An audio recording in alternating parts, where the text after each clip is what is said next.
Gaming Bolt presents 15 unfinished video games that were released anyway. Video games don't always get happy endings. Sometimes they don't get any ending as their overall quality feels rushed in some places and incomplete in others. Granted, not every video game had the resources or time to assure certain features, much less crucial story elements were in place. So let's take a look back at 15 games that were unfinished in some way and how they made it to market anyways. Metal Gear Solid 5: The Phantom Pain. When Hideo Kojima was rumored to be leaving Konami, there was widespread controversy about the company's treatment of him and the fate of Metal Gear Solid 5: The Phantom Pain. At launch, The Phantom Pain was beloved by critics and generated massive amounts of sales. However, hardcore fans expressed their disdain over the ending and overall story. The biggest evidence of the game's unfinished state, however, was the rumored missing Chapter 3 and Mission 51. Though the game's ending was in Mission 46, Mission 51 was included as special non-playable story content in the Collector's Edition. Konami clarified that the content was cancelled before being finished, but the sequence of events and their overall impact of the lore left many fans angered. Unfortunately, the game didn't receive any post-launch DLC either to help patch in the gaps. Destiny. The debacle that is Destiny's development has been well documented. In the beginning, Bungie employees had little to no clue what the game was supposed to be, an MMO or an FPS, even as they continued working on it. When Joseph Staten presented his master cut for the story, it was reportedly panned by the studio. Co-founder Jason Jones then took the decision to reboot the entire game, ripping out entire chunks, repurposing content, turning the story into a mess, sticking much of the intriguing lore in the grimoire, and leaving entire portions for either DLC or Destiny 2. Though the franchise has become a mega success, it's no stranger to controversy. Reports indicate that Destiny 2 was rebooted before its launch as well, though numerous free updates from Bungie have helped steer things slightly back on track. Big Rigs Over-the-Road Racing. When a game is meant to be part of a larger game and is developed separately before being released in a pre-alpha state, you know there are problems. In fact, despite Stellar Stone being listed as the developer, development was actually handled by a Ukrainian company to offset costs. The engine was also licensed from TS Group Entertainment's Sergei Titov for a large portion of Stellar Stone, with Titov claiming that the developer couldn't even foot the bill for its own engine. With a Metacritic score of 8, yes, 8 out of 100, the results are plainly visible to everyone. No Man's Sky.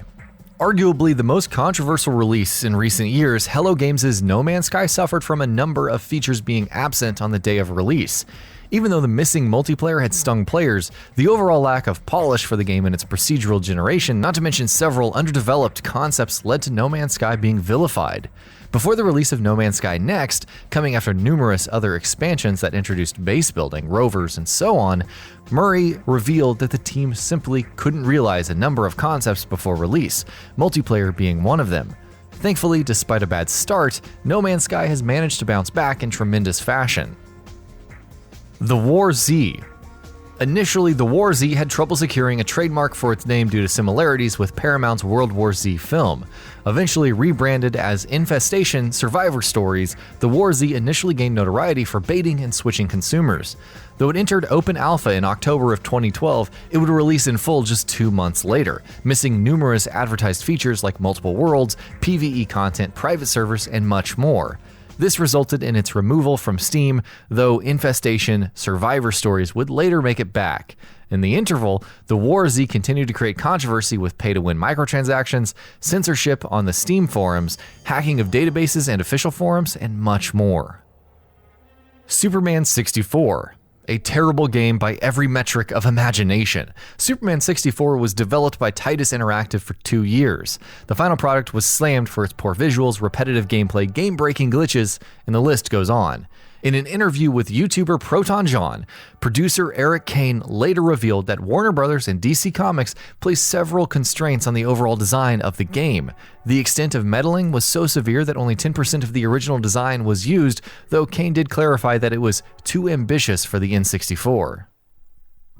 Ride to Hell Retribution. What's worse than a game that was in development, subsequently canceled, but actually still in development and re-announced as something not so great? That same game being Ride to Hell Retribution, just so we're clear. Interestingly, around the time the game was re-announced, 2 other titles were to be released alongside it. The focus had also shifted from the initial open-world premise to a more action-adventure brawler. Regardless, on release, Ride to Hell Retribution was universally panned for its story, characters, visuals, terrible design choices, and offensive elements. Sonic the Hedgehog 2006.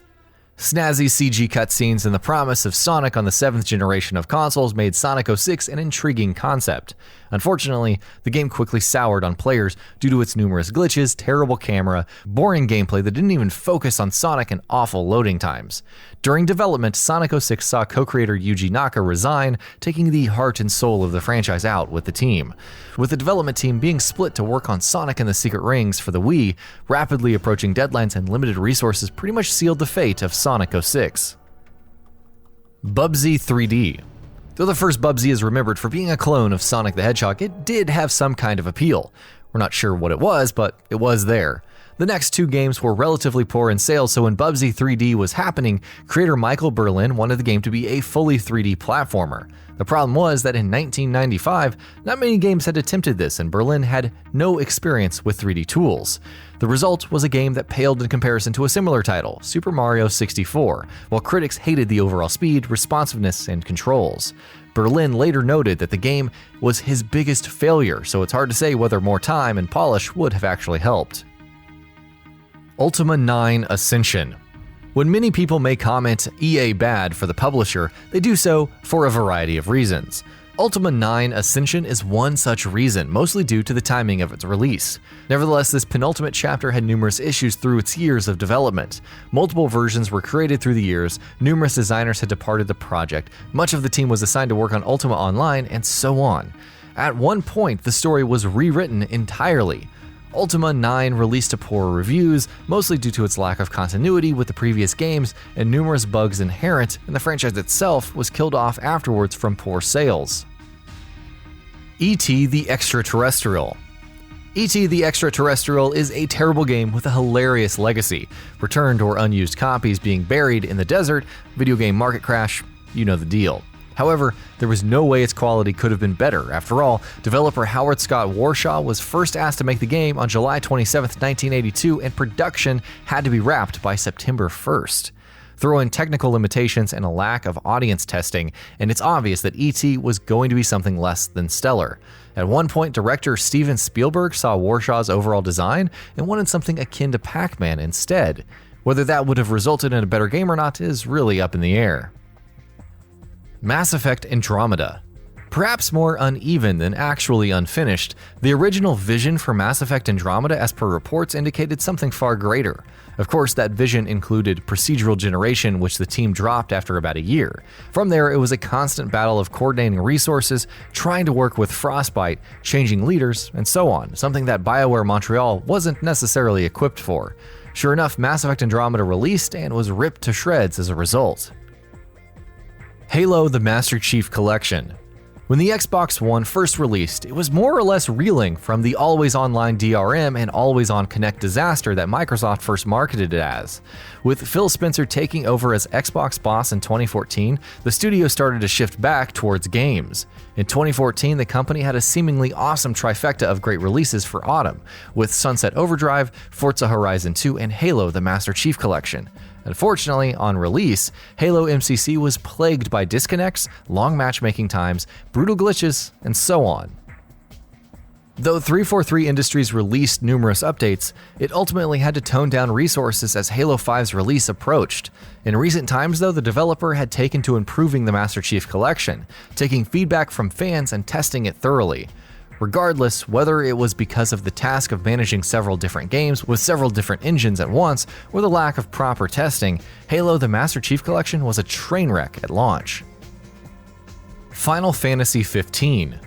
Engine changes, director changes, story changes, platform changes, name changes, you name it, and Final Fantasy XV had suffered through the same in its 10-year development cycle. Forget the fact that the game at launch was almost nothing like the originally announced Final Fantasy Versus 13, the current Final Fantasy XV is not even the same as its launch version. The game's second half was heavily criticized for its strange plot twists and many other story elements that just felt underdeveloped. Of course, the full story wasn't just contained in the release or added through updates. Square Enix also sought to include some within the DLC episodes, the Kingsglaive film, the Brotherhood anime, and so on. Nevertheless, support for the game today is incredibly strong, with more updates to come. Xenogears. For a long time, the story of Xenogears' development was a myth. The game consisted of 2 discs, the first providing the RPG adventure that fans loved. However, the second disc turned into a montage of sorts, narrating the events that happened afterwards. Many believe that the game was unfinished and Squaresoft had pushed director Tetsuro Takahashi to wrap things up with limited resources. As it turns out, due to the team being relatively young and having to learn alongside development, Xenogears didn't seem like it would hit the 2-year development mark. Square suggested ending things with the first disc's events, but Takahashi intentionally added disc 2 to better flesh out the story and end it in his desired way. And that about does it for this video. If you enjoyed what you watched and want to see more from Gaming Bolt, you can always hit that subscribe button and turn on the bell icon next to it. That way you will never miss any of our videos.